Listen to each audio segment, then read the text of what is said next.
Hello, friends. This episode of the Sabin Video Podcast is always brought to you because of one amazing man, and that is Joe Rogan and the JRE, the Joe Rogan Experience Podcast. He is the entire reason I've even decided to ever try this.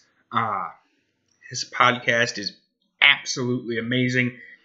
He is available. You can listen to it whenever you want on Ustream, YouTube, and iTunes. Just recently, it's the most recent one that I have on my iTunes account, so hopefully that's the most recent one he's done is with the number one contender in the UFC for the lightweight belt, Mr. Donald Cerrone. We were also brought to you by huge thanks to Zions, the only energy drink I drink. 0 sugar, 0 calories, no crash, no jitters, just pure natural energy. Today I'm drinking Mango Guava. It's the only one available at Meijer. Or at least it's available at my Meijer. I'm not sure if it's an all-around thing. Just recently saw a commercial for Zions, so yay. Happy to see that they're getting some marketing out there other than the UFC.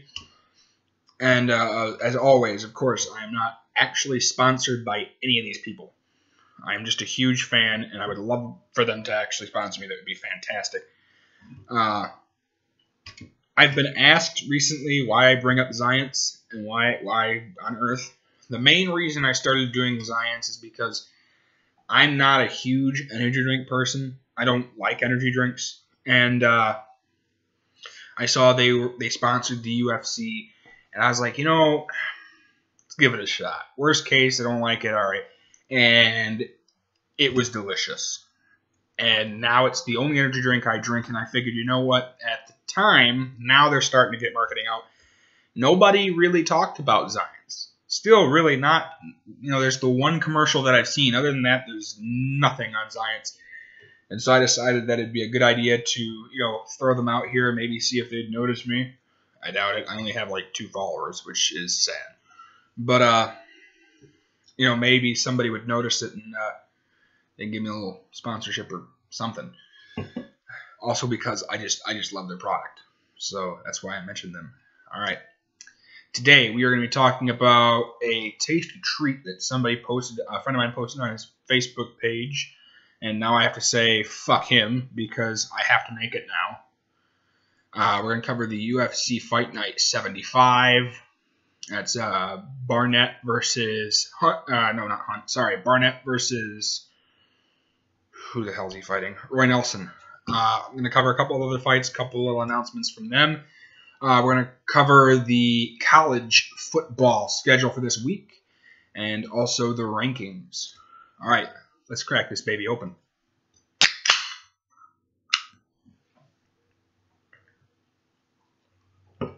Okay. Because I think this sounds absolutely delicious, I'm going to cover this first. A friend of mine from a specialist program that I took for school, criminal justice at KCTC, if you live in the Grand Rapids area and you see this and you're a high school student going into your junior year, please sign up for KCTC. I don't care what program you take, just go there. If you want my recommendation for what class I think you should take, I took criminal justice. It was the best class I have ever taken. Very hands-on, fantastic. And the people you meet there, they're not just your classmates and they're not just your friends. They really are family, and I love everybody that graduated with me out of that class. A friend of mine, CJ, he posted this. It's one of those foodie websites. And at first, I just saw the pictures and I was like, all right, I got to see what this is. And now I'm kind of upset with him because now I got to make this because it looks absolutely delicious. It's peanut butter cookie lasagna. That's what it's called. I'm not making this name up. It's on hugsandcookiesxoxo.com. Again, I stole this off his page. It sounds absolutely delicious. What it is if I can find the recipe, all you need is an 8x8 pan, instant pudding, Nutter Buddy cookies, and peanut butter cups. It's 1 box of Nutter Butter cookies, Cool Whip, or you can whip your own fresh whipping cream. 1 cup plus a drop of sugar for sweetness. I apologize. I hiccuped halfway through that. peanut butter cups, 1/2 cup of peanut butter melted in the microwave, and 1 box of instant regular vanilla pudding, prepared according to the package. It sounds delicious, and I have to make it now. So now I'm kind of upset with them because I'm trying to cut down on the sweets I eat, and that sounds absolutely delicious and a heart attack in a box, and I now have to try it. So if any of you make it before I do, I'll tell you when I make it. Please let me know how it is. Sounds delicious.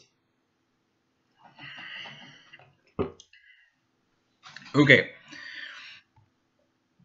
I said I was going to cover this. I'm going to cover a couple other events that are coming up. UFC Fight Night 75. Barnett versus Nelson. I'm sure I've covered this at some point before of who's on the card, but I don't remember if I did it or not. And knowing me, I think I did it last week, and I thought the fight was last week. It's actually this Saturday. There have been a couple changes. The first fight on the card is Shincho Anzai against Roger Zapata. Pretty good fighter out of Roger Zapata. I'm not sure who Shincho Anzai is. Get to see what he looks like. The next fight is Nayuku Kutani against Kajan Johnson. That should be a good fight. Actually, I do know who Katani is, and of course I know who Kajan Johnson is. That should be a decent fight. I got Kajan Johnson personally winning that one, but probably still going to be worth watching. The third fight is Nick Hine against Yusuke Kasuye. That looks like a pretty good fight also. Again, the lower level guys, a lot of people, I don't know why they do this. They'll get, tickets and go. And that's prelims, and they won't be around for the prelims. I think those guys are worth watching. They're trying to, build some type of capital, if you will, in the UFC and try and prove they really can stay here and fight some heavy competition. The next fight on the card, the fourth fight, is Kiyata Nakamura against Zhang Ling Li. I have Zhang Ling Li, but that's because I don't know who the other guy is. The fifth fight on that card is Diego Brandao against Katsunori Kikuno. I have Brandao against Kikuno simply because Diego is a tough motherfucker, and he can drop people, and he has decent grappling, and I really think he'll win. Sixth fight is Mizuto Hirota against Turtulo Ishihara. I don't know who either of those guys are. The seventh fight on the card is Takeya Mizugaki against George Roop. I have Mizugaki against him. Mizugaki is coming off a tough loss to Cruz. Last I remember seeing him fight.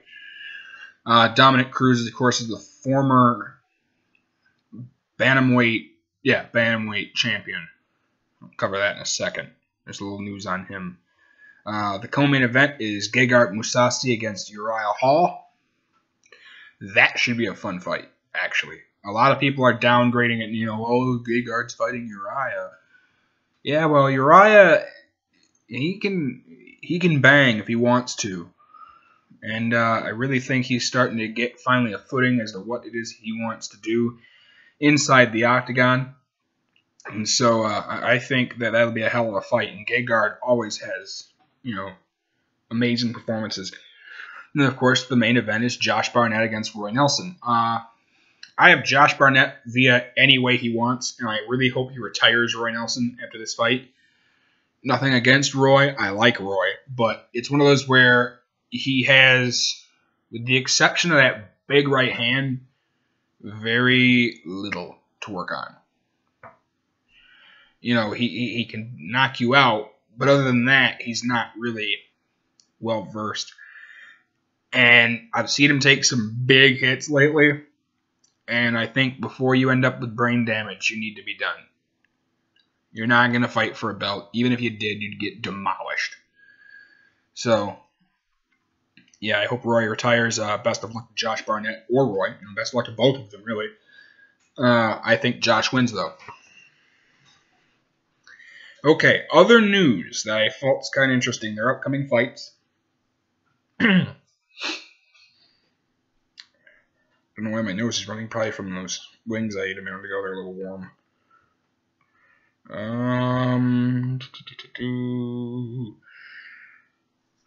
Here we are. The next fight is actually a pay-per-view. It's UFC 192, Cormier versus Gustafsson. And I'm only going to cover a couple of the big fights because I got to have something to go over for next week. Ali Bagatinov and Joseph Benavidez are fighting, a.k.a. the two guys that both got the fuck beat out of them by Demetrius Johnson.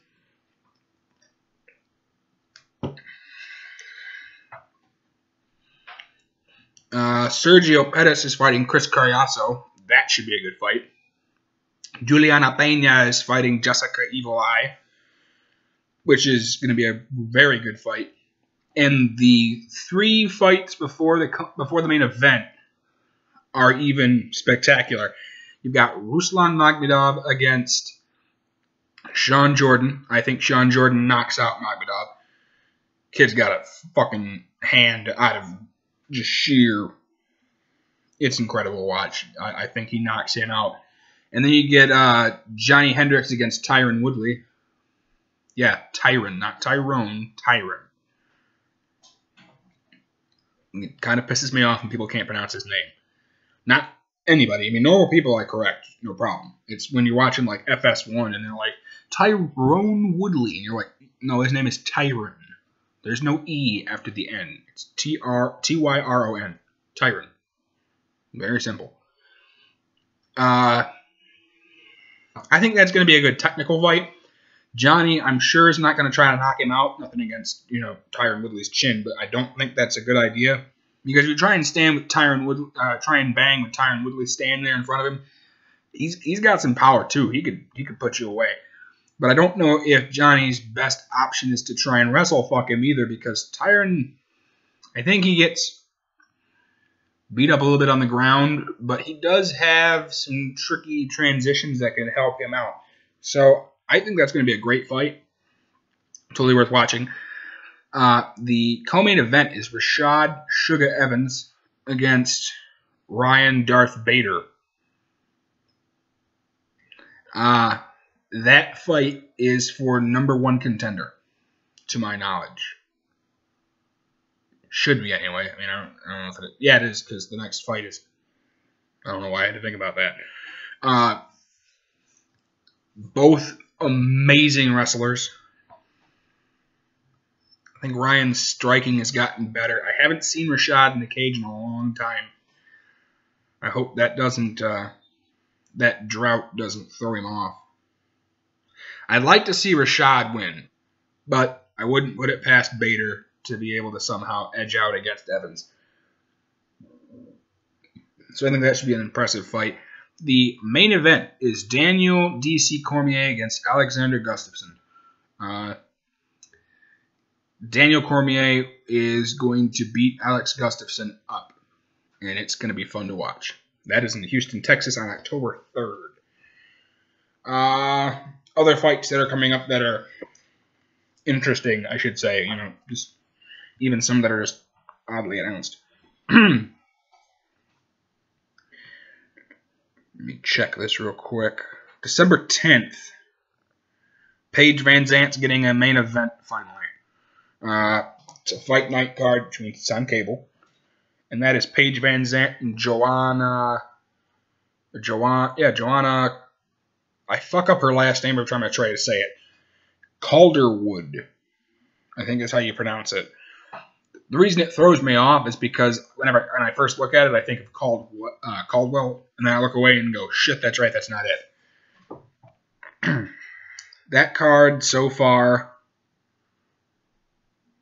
not that interesting, not that great, could care less. It's a pretty weak card so far. Couple good fights. There's, besides the main event, 2 really good fights on here. So it'll be worth watching the main card. Of course, they'll still pull people and add people and shit like that. But the co-main event to that is Jim Miller, Michael Chiesa, which should be an interesting bout. Totally interested in watching that. As I said, Donald Cerrone is fighting Rafael dos Anjos. Yeah, see, Anjos, not Años, Anjos. And my personal top 2 cards, now that I've seen that this one's been announced.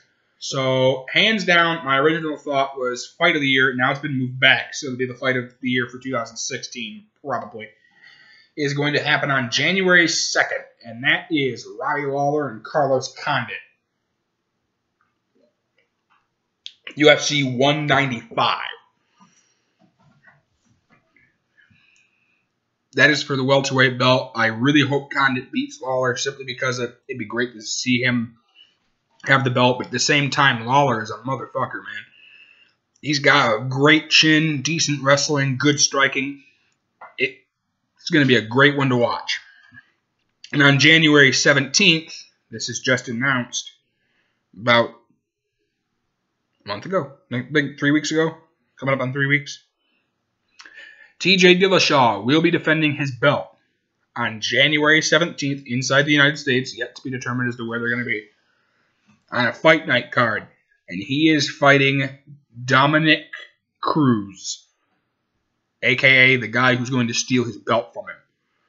I have Dominic Cruz by whatever fucking way he wants, because Dominic Cruz is that dominant of a fighter. And the co-main event for that at the time, for the time being, is Anthony Showtime Pettis against Eddie Alvarez.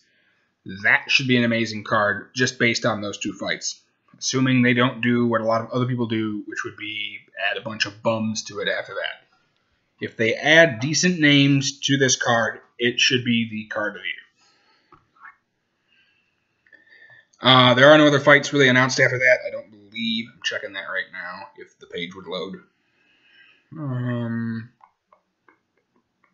There's going to be a fight in London, but no one knows who's on it. Probably Michael Bisping. You might guess. Okie dokie. Now, the 2015 NCAA College Rankings for Week 4. There were some fantastic games this past week. A couple big upsets. One being Alabama being beat, which was amazing to watch. I hate Alabama. So here go the rankings. Now, there's a course, those who don't know, there's an AP Top 25 poll and the coaches poll. I don't read the coaches poll simply because the AP one's the one pretty much everybody goes off of. So we'll start with that. Ranked number 1 in the nation is still Ohio State. The Ohio State University is 3-0. They're still ranked number 1. The number 2 college has been moved. Alabama lost, and so now the number 2 is fellow Big Ten team to Ohio State, and that is Michigan State. They are currently ranked number 2. Number 3 is the team that beat Alabama, Ole Miss. Number 4, TCU. Number 5, Baylor. Number 6, the Irish of Notre Dame. Number 7, Georgia. Number 8, LSU. Number 9, UCLA. 10th ranked is Florida State. 11th is Clemson.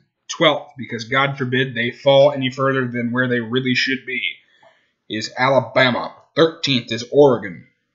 14th is Texas A&M. 15th is Oklahoma. 16th is Arizona. 17th is Northwestern. 18th is Utah. 19th is the University of Southern California, otherwise known as USC. 20th is Georgia Tech. 21st, Stanford. 23rd, Wisconsin. 24th, 23rd is Brigham Young. 24th, Oklahoma State. And 25th, Missouri. For some reason, a couple of the numbers are missing. When I was scrolling by, of course, they fixed it, except for one of them, on the page. Don't know why I didn't load that. That's weird. The only real big difference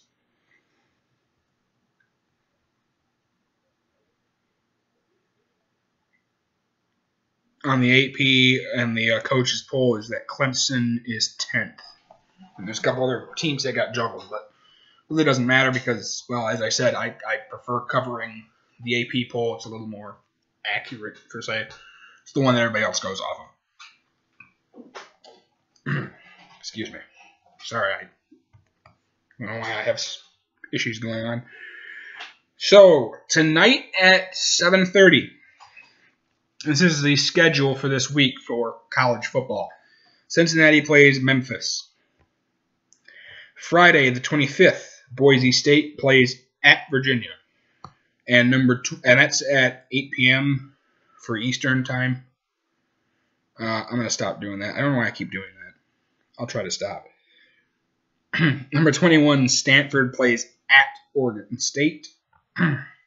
Oregon State, in case you didn't catch what I said, I hiccuped halfway through my sentence. Kansas on Saturday, September 26th. Kansas at Rutgers. Brigham Young, number 22 ranked Brigham Young, will be at Michigan. Central Michigan will be at number 2 Michigan State. Southern Mississippi will be at Nebraska. Number 20 Georgia Tech will be at Duke. Southern, I don't know who the hell that is, Southern University. Don't know where that is, to be honest with you. Will be at number 7 Georgia. University of Central Florida will be at South Carolina. Number 8 LSU will be at Syracuse. Navy will be at Connecticut. Bowling Green will be at Purdue. Delaware will be at North Carolina. Indiana will be at Wake Forest. Northern Illinois will be at Boston College. Nicholls State will be at Colorado. Florida International will be at Louisiana Tech. New Mexico will be at Wyoming. Maryland will be at West Virginia. Rice will be at number 5 Baylor. North Texas will be at Iowa. Ohio will be at Minnesota. Number 24 Oklahoma State will be at Texas. That should be a really good game. Virginia Tech will be at East Carolina. What the hell just happened? Oh, piece of shit. Sorry. Because I have a touch screen, if I bump a name, it for some reason takes me to their website, even though I don't give a shit.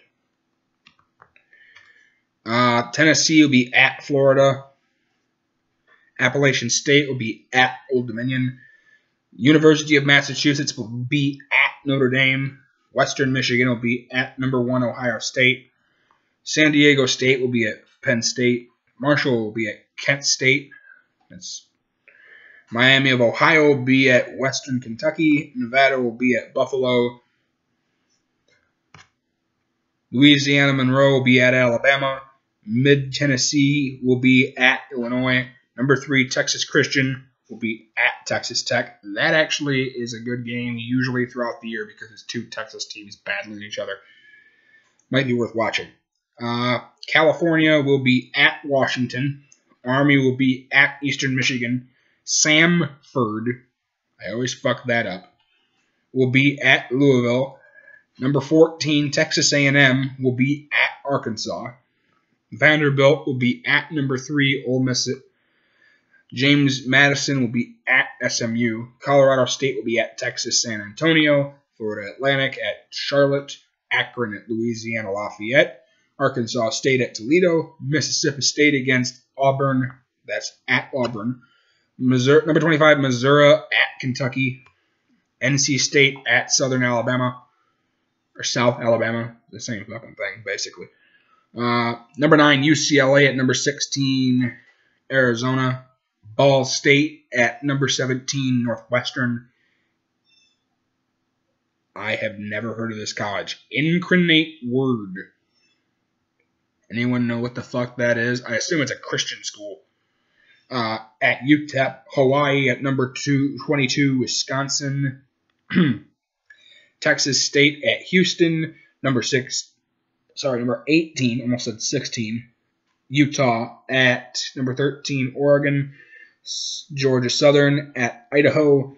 Idaho State at UNLV. Fresno State at San Jose State. And number 19, University of Southern Cal at Arizona State. Of the matchups, I pretty much have already told you who I'm really interested in watching. That Northwestern game could be interesting.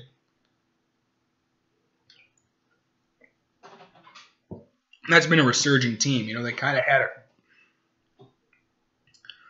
I'll say 5 to 6 year period there where they were garbage. It was the team that, Michigan State, those guys, they just ran over. And now they've become a team where, if you're Michigan State, Ohio State, you got to watch out for them. You go into that game underestimating Northwestern, they can beat you. They finally got a couple good recruiting classes, and they really have been able to step up their game.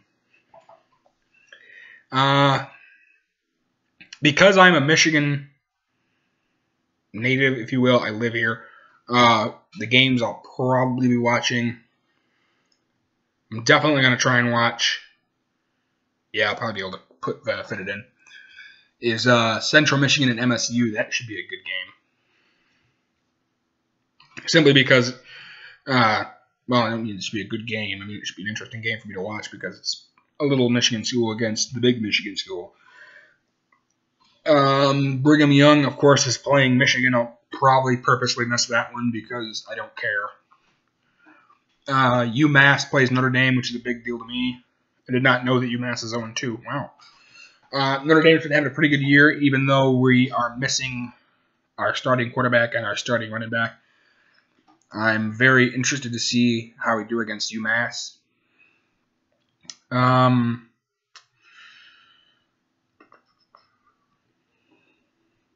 As you see, as I said, Alabama is once again playing basically a community college because, God forbid, they play anybody worth a damn. That's pretty much that in college. I'm trying to think, did I go over that in the last one? I don't remember if I did. If I did, I'm sorry. I'm going to go over it anyway. So, the NFL plays tonight. I'll at least go over tonight's game. I'm trying to think, did I go over it? I don't think I did.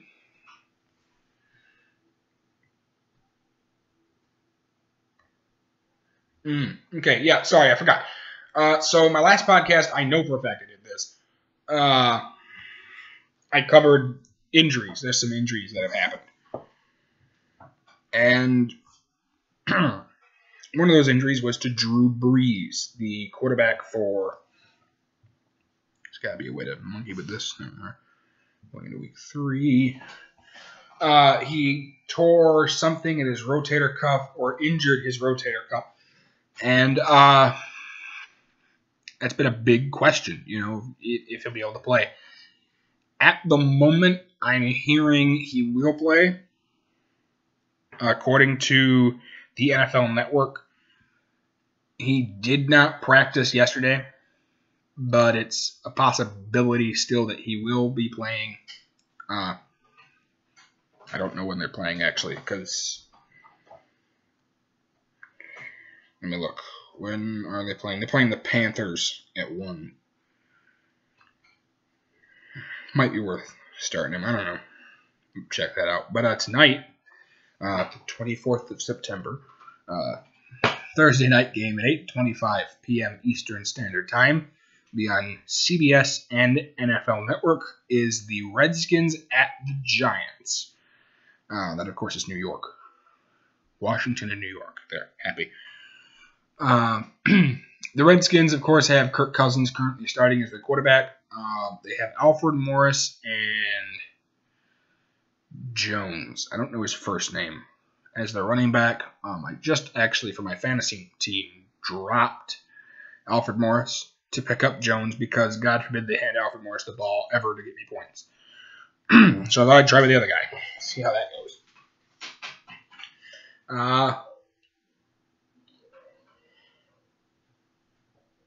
Sorry, I just saw my chickens run across the backyard, so now I'm kind of looking to see what they're running towards. Must be one of them's got a bug. Or a worm, or whatever. They'll chase each other and try and steal it off each other. It's kind of interesting to watch. They're interesting birds. But to continue with the NFL. When it comes to the Redskins and the Giants, I think the Redskins beat the Giants based on Eli Manning still doesn't have Victor Cruz, which means he really only has one receiver. So they'll probably have a blanket around Odell Beckham Jr. They have Shane Vereen, the Giants, of course. But again, they got some pretty good linebackers with the Redskins, so I think they'll be able to find a way to stuff that.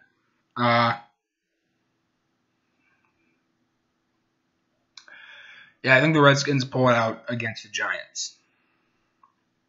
Sunday's games start with the Falcons at the Cowboys. I have the Falcons because the Cowboys are now going to be without Des Bryant, possibly be without Jason Witten, their tight end, and are definitely without Tony Romo. So I have some question marks there. The Colts at the Titans. I have the Colts. If they lose this game, there's going to be some firings. Some people are going to lose their job, and I might laugh a little bit. The next game is still at 1 o'clock Eastern Time. The Raiders at the Browns. Johnny Manziel will be sitting on the bench. McCowan has been cleared to play, last I heard. He went through the concussion protocol, and he is cleared to play. And I go with the Raiders on this one. Derek Carr has been playing extremely well. I just think it's going to be tough to beat the Raiders this year. They've actually got a decent team. The Bengals at the Ravens. I have the Bengals beating the Ravens simply based on their play for the last couple games. The Bengals have looked red hot. They're playing pretty well, so that's a hopeful. The Jaguars at the Patriots. Gee, I wonder who wins that game. Patriots. Patriots beat the Jags. Although, the Jags might be able to keep it at somewhat of a close game. Doubtful, but it is possible. It's not impossible to keep it at a close game. The Jags do have a great quarterback. They have a decent receiver core and a decent backfield. So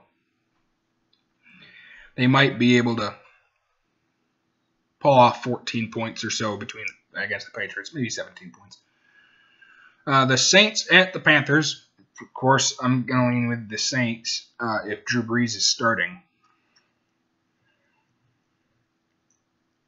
But that's because the Panthers don't have any receivers. The Eagles at the Jets.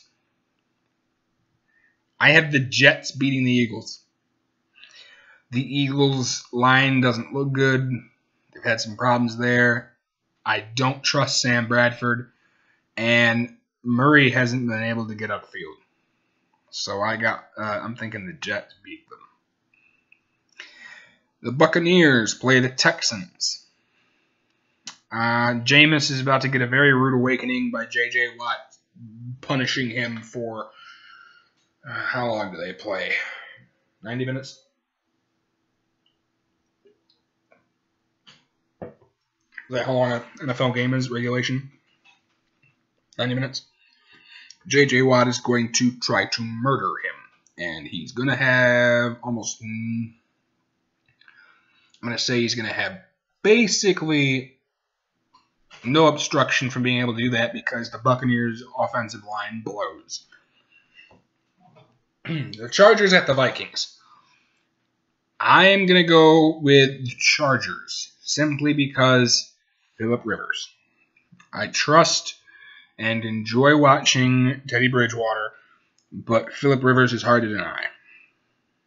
When you watch him play, he's just got that it factor and he knows how to beat teams. So I'm going to go with the Chargers.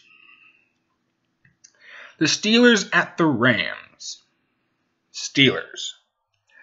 No matter how good the Rams defense is, the Steelers just have too many good players. Got to go with the Steelers.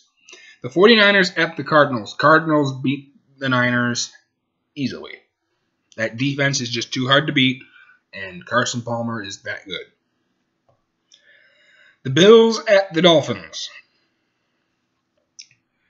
This is going to be a battle of defenses.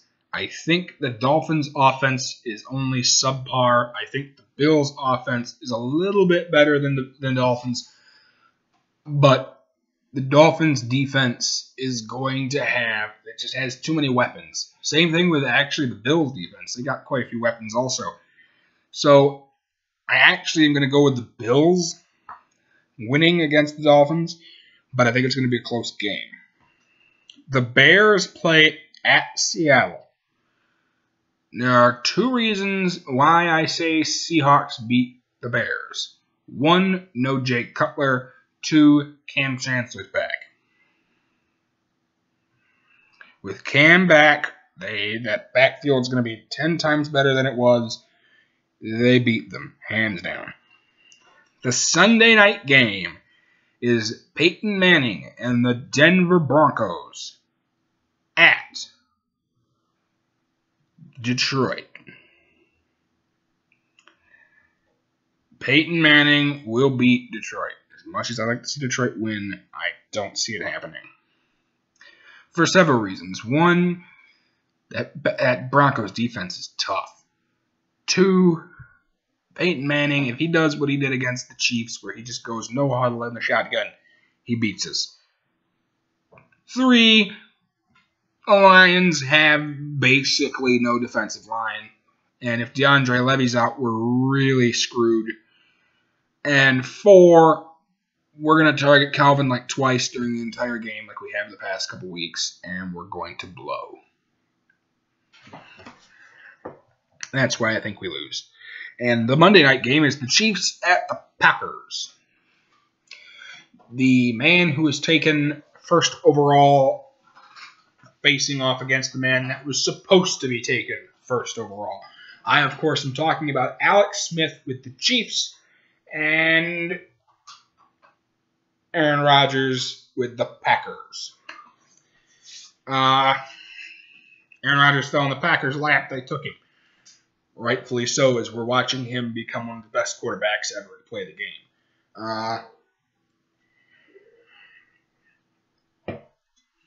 The Packers beat the Chiefs. Easily. Chiefs defense isn't that great. Jamal Charles probably fumbled the ball another 90 times against Packers' subpar defense. But I think the Packers' offense has too many weapons still, and they're just going to be tough to play. That's pretty much all I got to say.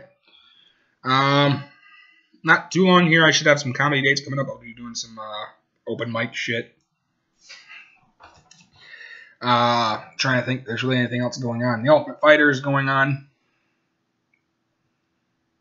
I understand it's a pretty good season. I haven't watched it yet. I still have to catch up on a certain show that I've started watching, and that's Fear the Walking Dead. I may hate the title, but it's a good show. It's actually pretty good. And on the 11th of next month, 2 days before my 21st birthday, The Walking Dead comes back, which should be fantastic.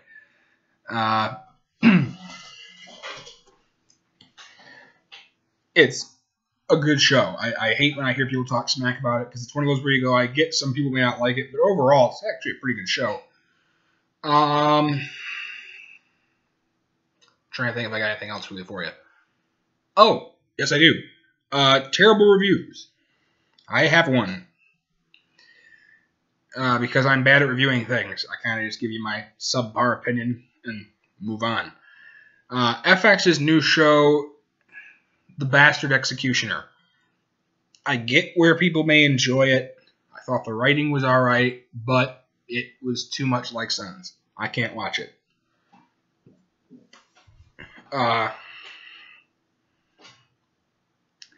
There's an instance that happens in the first episode. Fuck it, I'm just going to tell you. Spoiler alert if you don't want to know this. This guy's wife gets gutted. And anybody who has ever seen any show, pretty much ever, with Kurt Sutter writing it, you know that Katie Sagal did it. And it was just too much like Sons, and I can't watch it. It wasn't that great. I watched most of the premiere. I was not happy with it. So I'm done watching it. If you guys find it interesting, great for you. But I encourage you, if you've seen that, then watch Sons, and you'll see how it's way too close. And Sons is that good. The Emmys were Monday? Yeah, Monday, because it interfered with the Packers game. Or was that Sunday? Sunday night. I did not watch it for many reasons.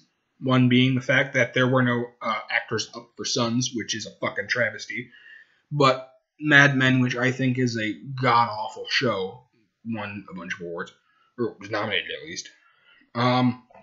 Peter Dinklage won Best Supporting Actor. Yay for him. He is an amazing actor on an amazing show in Game of Thrones. That's coming back on. I heard through the grapevine, and I hope this is not true, that they are replacing Lena Headey. I really hope not. I like her as Cersei. She does a perfect job. Leave it the fuck alone. I also heard that okay, for those who didn't watch last season, I'll reword this nicely for you. Certain people who are supposed to be dead are coming back for part of this next season. I don't know when they're going to do it, but they're supposed to be reintroducing a character who's died last season in order to explain what you call it.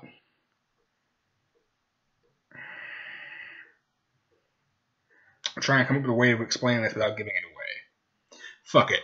If you have not watched last season's Game of Thrones, hit mute in 3, 2, 1. Hit mute. I'll give you a thumbs up when it's time to be done. Go ahead. Click mute now. I'm about to start. So, last season Game of Thrones, a bunch of shit happened. I'm not going to go over all that. But, Jon is dead.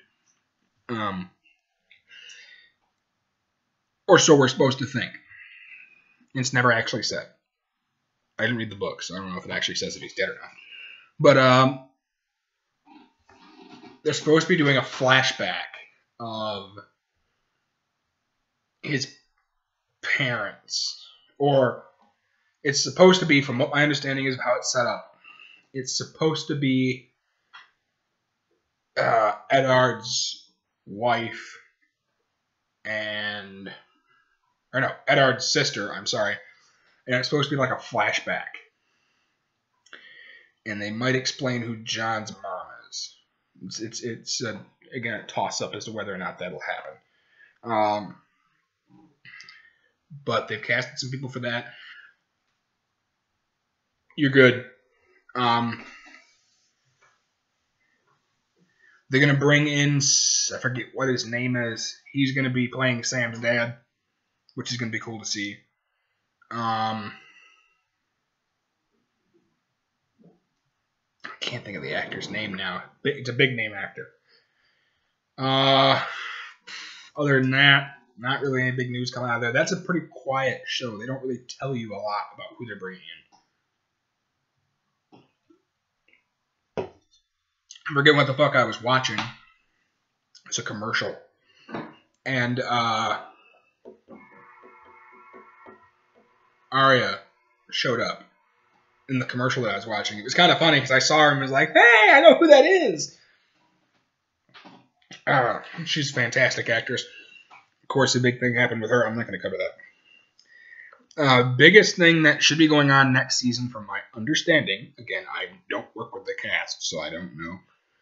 But my understanding is they're going to bring back Bran, or how the fuck you pronounce his name, and Hodor, which is kind of a big deal because that part of the story, from my understanding of people who read the book, it's supposed to be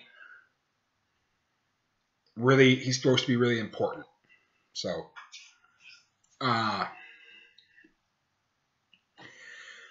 okay, before I end this podcast, there is one big thing. I didn't think I was going to cover it, but you know what? Fuck it, I will.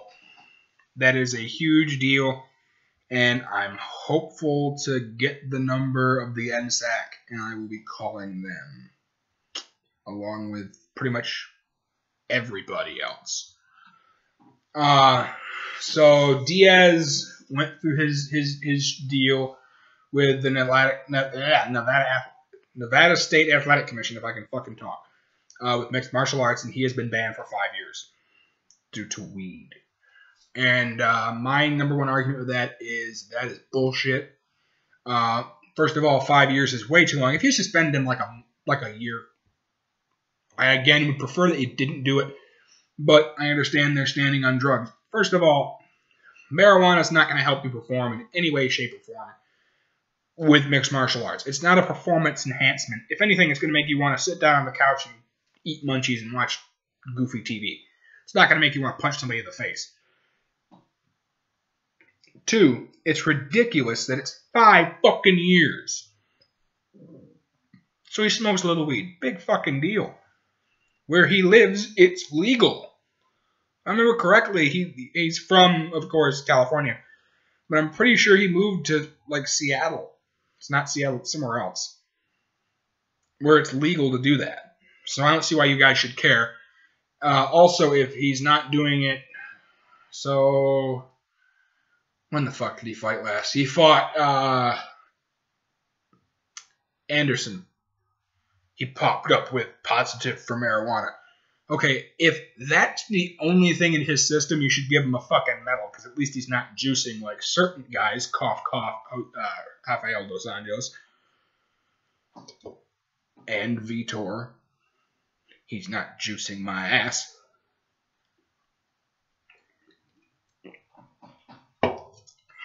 Yeah, the 2 of them aren't on roids.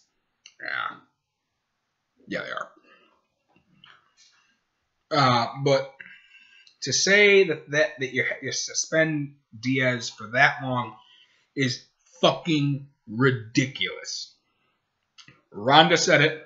Haven't heard Dana say anything. I'm pretty sure he's against it too. Joe has bitched. Ronda has bitched. Damn it, what's his name? Cat Williams bitched. Everybody that follows Joe has the NSAX number and has been calling them, complaining. So, Chael bitched him out. I'm hoping to get one of his shirts. If the next podcast I do, hopefully I'll have one by then. I don't know. I'm thinking about getting it. If you want to know what that is, it says, "Don't be a bitch, homie," or something like that. And underneath it says FreeDiaz. I will be posting that several times throughout Twitter and Facebook, including my group. This will, of course, be shared with my group. But, yeah, it's just a fucking travesty that he is suspended because of, especially the amount of time, but for simply pot. But people who have been using testosterone replacement therapy, roids, and I gotta think, what the fuck's the one that... damn it, what's his name?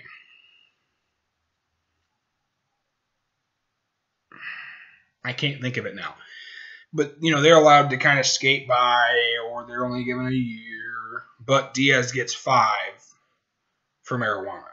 And everyone's argument that's against this is, well, he's been caught multiple times. Yeah, for just pot. Who the fuck cares? It's pot. Should be legal. That's my stance on pot, for those who haven't heard me argue about this yet. Pot makes you happy. It doesn't cause you to have any really violent freakouts. The worst thing that I've seen any reaction from marijuana, despite what they tell you in school, yeah, that's right. The people that tell you that in school are fucking idiots. That you could die from anaphylactic shock. I doubt it. Weed? Not really. If you did like fucking coke, I could see where you had a heart attack. You did fucking coke, you're a retard. But pot is ridiculous. That it's illegal. Makes you happy. The worst, like I was going to say, the worst reaction I've ever seen from anyone on marijuana is they got paranoid as fuck and stayed home. That is the worst thing I've seen. I don't remember who the fuck I was with. They got paranoid as fuck and we stayed at his house. We didn't go anywhere. I don't get paranoid myself when I get high. I haven't gotten high in years. But I don't get paranoid. The shit that they're making nowadays is fucking amazing. So, in the words of Joey Diaz, the shit they're making now is so fucking good. I'm sure it is. I don't know. I have not tried it. Didn't say I didn't think about it. I just haven't. But yeah, it's just fucking ridiculous. They really should let Diaz skate on this. It's fucking stupid. That's all I got to say.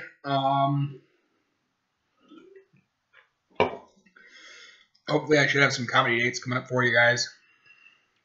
That'll be upcoming, doing my thing. Of course, the games are coming up this weekend. Other than that, that's it. Huge thanks to Joe Rogan, the JRE, the Joe Rogan Experience podcast. Without him, I never thought about doing this. And to Science and how juicy, delicious their energy drinks are that you can't buy everywhere, which kind of sucks. I'm not sponsored by any of these companies. And you guys have yourselves a wonderful day. Evening, morning, whenever the fuck you decide to watch this. Bye.